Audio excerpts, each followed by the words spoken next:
Wrapping up here at Old Trafford as Manchester United have drawn 1-1 with Arsenal at Old Trafford. We had to make sure that, in the manager's words, we survived this game. We had to make sure we didn't get embarrassed and all that. And we didn't. And you know what? We should have won today, bro. We should have won that game. We should have won that game. Cheer my body, Arsenal. We didn't win. We didn't win. We didn't win, but listen, where we are right now, we got to celebrate. People are onto me. My cousin's been onto me talking about emergency meeting from last week, talking about you need to get a United view and do this and that. So listen, just cool yourself. Get me. I know where we are right now, but second half performance compared to the first half was a lot better. Why did we take off Xerxes? Why do? If he was because on of for Thursday, this is what he's saying. Got to manage the load. That's the bigger picture. I know, but listen, beating keep Arsenal, people fresh. Yes, but beating Arsenal, what we could have beaten them today and still been 15th. Yeah, but it's bragging rights from me. Yeah, that's what it's the personal thing. Yeah, it's a personal thing. I hear you on that. that. Yeah, man. But apart from that, it was a good game in the second half. I think the best player on the pitch for us. Let's give a shout out to Heaven. Thank you, Arsenal. Thank you. Pot smoke looking, you know what I mean? But yeah. He was good, still. He was good. But yeah, Delit, Bruno, that free kick. Oh my God. And this look, when we were down against Everton, that was 70 minutes of like awful play. Yeah. We're staring down the barrel 2-0, and he pulls one out the bag then as well. And it's like, how many more times can somebody, pull something out the bag when nobody else will? And you just got to just give them just a bit of respect. Exactly. Without just saying, yeah, but we're 15th. Yeah, but we're not 15th because of one single guy. No. If anything, if he didn't get them numbers, we'd be in the bottom three. Exactly. You got Roy Keane getting onto him saying, oh, he's not captain of this. Pretender, yeah. I don't think they need to look at Arsenal, look at Odegaard. What does he do for them as a captain? I know they'll probably be like different ages in terms of, but come on, as a captain, Bruno's pulling us along. The other week, he was on the floor, he was tired, he was everywhere. He was like a Kante, he was everywhere. He does put it in, never stops running. Never injured, always available. Even when he's playing crap, he's available. He plays in different positions. You can't lay off him, man. For you, bro, how big of a performance was that and result? I know it's 1-1 and people can say, oh, look at Man United celebrating 1-1, but with where we actually are and what we are this year, is that important? With where we are, it's a good result and a decent performance. I'm not going to gas the performance. Yeah. We didn't win. We should have been beating them. They're crap. We had about 4 chances. Exactly. We should have won that game like 2-3-1. They're not good. Apart from Declan Rice and Raya, the rest of that team was crap. I know everyone's gassing Bruno, and I get that, and he is clutch. But I just don't think if you're going to win the league, this is later on down the line. If you're going to win the league, I don't think he's that guy. But for now, fair enough, he's clutch. So you see with that, then, what is it you see in Bruno that if he was in Arsenal's team or if he was in Liverpool's midfield or City's midfield, what is it you see in him that you go, well, he can't play for a big team? I'm not saying he's not like a top player or a big team, can play for a big team. I'm just saying that for me, he just gives the ball away too much. Like for us to be like a title-winning team, I want to see us be a team that's good on the ball, keep the ball, and good in possession. And with him, it's just whenever he gets the ball, it's like a hot potato. He just tries to get rid of it, and he just constantly giving the ball away more often than not. But I'll give him the benefit of the doubt for now because where we are, he's still like kind of saving us. And recently, I think he's like because he's had to play deeper. I see him doing that less. Like like that hot potato when he plays in the 10, where it's like, because I think we forget what Bruno's actual job assignment is. When you look at Roy Keane says, do your job, yeah? So if you look at Onana, you say, what, you doing your job, bro? You go, nah, you're kicking it off the pitch half the time. Yeah. Can't think. If you look at the wing backs, you go, you doing your job, they're not capable. You look at the other forwards, are you scoring? Or you say, I just think you look at Bruno and say, what's your job? He goes, score and assist. You go, well, that's his job. Like, he is that player. He's not a dictator. Like, Odegaard is that. Yeah. Keep the thing moving nice and all that. But then the criticism of him is going, you go, all right, well, where's your end product? So are we misprofiling what he actually is? I don't think, maybe to a sense, but I think everyone gives him the respect in terms of the output. I think it's just some people either like loads of people like Gia Heavy and they'll just focus on that and just forget about his performance. Whereas because obviously a lot of us grew up watching a lot of great players, I'm still kind of comparing him to them, and he's just not that. But I respect the output. Yeah. But for me, one thing I want to say is just moving on from Bruno. Players like Hojlund, I don't understand why he's still getting chances. When we got Cheeto on the bench, like we saw last week against Fulham, he came on, same game, same team, same players.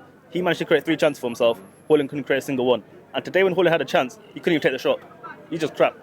He shouldn't be at the player. Is it a confidence thing with him? Just not good enough? No quality, no confidence, no nothing. There's just nothing about that guy. Like normally if someone's bad, it's be like, okay, at least they got this or they got that. Him, there's nothing. He can't hold up the ball. He can't pass. He doesn't make any good runs, and he can't shoot. There's nothing about him that's good. So he needs to go in the summer. Anana as well. I'm getting fed up with that guy. Yeah, he's not it. I think De Ligt's really good. He's impressed me, especially recently. He's been criticised a lot early on, but he's good. But I just think we really need, like, same way we got Dorgu now, he can't play now. We need someone on the right wing back who can play just like him. Because I'm seeing this game, and Mazraoui and De Ligt and Delo, they're both playing as fullbacks. So we've got 5 at the back. Okay. Defending-wise. All right, cool. Let's go to this side. You disagree about the Hojlund thing? I heard you saying, like, do you think he's better than what we're seeing? Is it just a confidence thing? Over this side, you said, nah, he's just not good enough. Well, how do you see it? Nah, so I agree with the fact that maybe he's not performing exactly how you want him to right now. But I also think the fact that, like, you know, he's an extremely young striker. I mean, do you know how old he is? Yeah, 20. 20. Yeah. He's 20. Actually, no, he's 22. 22, yeah, 22. You're 22. Yeah, but we can't. Whoa, yeah. We can't. Yeah. But hold on. Actually, you know what? Just in defense to his point. What was Gyökeres doing at 20? I hear that. Or 22. Gyökeres was at Coventry, couldn't get a kick at Swansea, and now he's one of the. Coventry didn't spend 70 million. Was that Hojlund's fault? No, it's not his fault. I'm not blaming him. I'm blaming the club. Yeah. And I'm blaming the fact that he's still getting chances. Could Hojlund? I agree, he should be leading the line for us. But is it what he's saying is like? Is it more of a team thing that like he's hung like he swallowed him up because he's this step too early for him? Then he should be on loan at a club in the Championship. Shouldn't be at Man United. We're not a club where we take players like that and make them good players. We should be buying the top players. We shouldn't be. I never get not right now. The Ronaldo one was. Yes, I just like things up. But okay, like there's other players like. There's other strikers out there like 22, 23, early 20s, and they're still. We bought the wrong guy, but you're still saying you think there's something there. Well, I'm saying, you know, you watch Hojlund week in, week out, you see them, especially last season, you know, this season maybe, you know, you can say what he's saying, you know, he's not been good enough, you know, what he's been doing isn't correct, you know, he has been a bit of shit, you know, we all know, we were watching the same stuff, but you know, last season we all saw something, everyone here, you saw something, and no, even last year he said nah. He said I didn't even say it last year. You know, I know what he's saying though. No, he can say that. The discussion around him last year wasn't like this. But we all know that Man United as a whole, their whole point was not to sign a striker, as in a 20-year-old Rasmus Hojlund, to be the main man for Man United. That was never the point. That was never the goal. You know, we wanted to sign probably maybe a more experienced striker in the summer with him to go alongside him to maybe teach him the way. So they ballsed it up. Yeah, exactly. Show him the way. So Man United have done Rasmus Hojlund a massive disjustice. And you know, I will agree with you in the fact that you say Rasmus Hojlund is not good enough. He doesn't do enough. You know, on the pitch today, I watched him the same as you. He's not good enough. But at the same time, you got to think. I think that everyone in world football has got a whole thing that they think that someone who's 22 years old has got to be the finished product. It's got to be perfect. It's got to be amazing. And I think that a lot of young players, and there's an amazing young players in world football, I've given you the wrong idea that being 22 years old means you've got to be the finished product and be a striker scoring 25 goals a season. And that's not how it is. And that is not how it's ever been. You know, that's not how it's ever been, you know. Well, especially here with actually a track record of the players that are coming in and they're struggling and then they might leave and then you go, oh, hang on. But all of a sudden Anthony goes, it's all right again. Yeah. But here is a big problem. Just going to bring him in as well. So it's really good contrasting views here. You're saying he's not good enough, just move on for him. And a lot of people probably watching this will agree with that it's fine, it's true, he's thrown under the bus, that's one point of it, but fundamentally he's still not good enough, so he shouldn't be here. How do you see this all into it? I think he's a wonderful player. Really? I completely disagree. Yeah. I think the fact that we've always invested in youth, we've always supported them, he's in the wrong system, and it's clearly a lack of confidence. You saw the chances that he got tonight.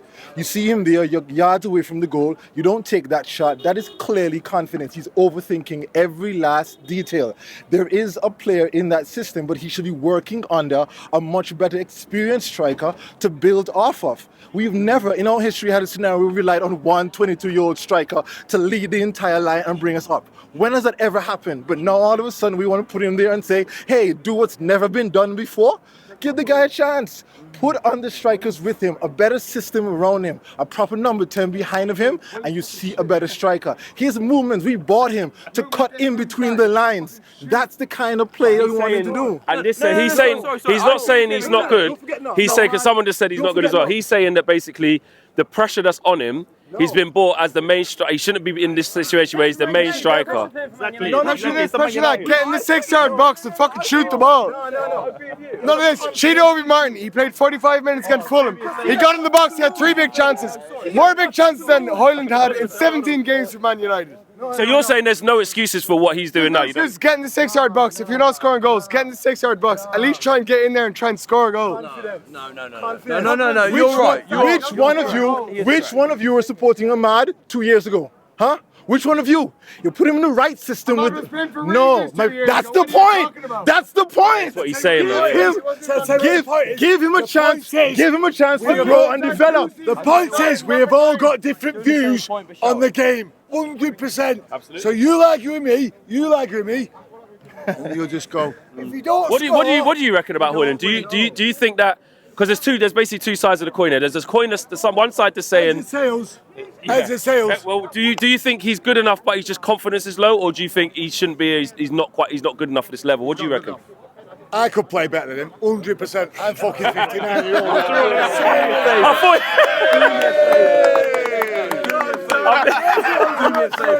Do me a favour. You can't write this. But you know what? This is nice one, brother. Do you know what? It is actually really interesting to talk about this though, because there are two sides. You've got the lads here saying, listen, I hear that, but I'm looking at a guy or a kid, whatever, and saying like, he just ain't good enough. Like his idea of the game, his feel for the game, and from last year to this year, there hasn't been enough improvement in him. But you guys are bringing up good points in terms of. How much did Hojlund cost? I agree with that. But hold on. But you know what? You make a good point. No, you make a good point because this is what he's talking about. The club have fundamentally failed him. Why on earth have you gone in to buy Rasmus Hojlund at 60 plus? What's he going to say? Say, don't buy me for that. He's not going to. Do you know what I mean? It's not the price tag ain't his fault. No, I completely agree with what you're saying. It's the fact that like everyone here that's speaking right now has got an extremely valid point. Is that like you can debate it and we can debate it day or night. Is Hojlund good enough or is he not good enough? But you know what? Sorry. Yeah, but you know what? Fuck the debate. Yeah, but you know what? True, we didn't lose. do you know what? Fuck the debate. Yeah.